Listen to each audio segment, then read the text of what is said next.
Ipinaliwanag ni Department of Transportation Secretary Vince Dizon na isang standard memo ang kanyang inilabas kaugnay sa courtesy resignation para sa mga incumbent undersecretaries, assistant secretaries at director ng DOTR.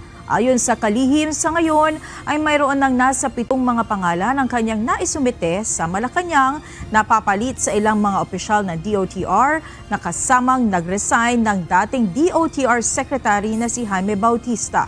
Hindi na tinukoy ni Secretary Dizon ang mga pangalang isinumite niya sa Malacanang at ipinauubayan na niya ito sa appointing committee. Pero ayon sa kanya, meron sa mga ito ang dati nang nagtatrabaho sa DOTR at binubuo ng mga abogado at galing sa pribadong sektor.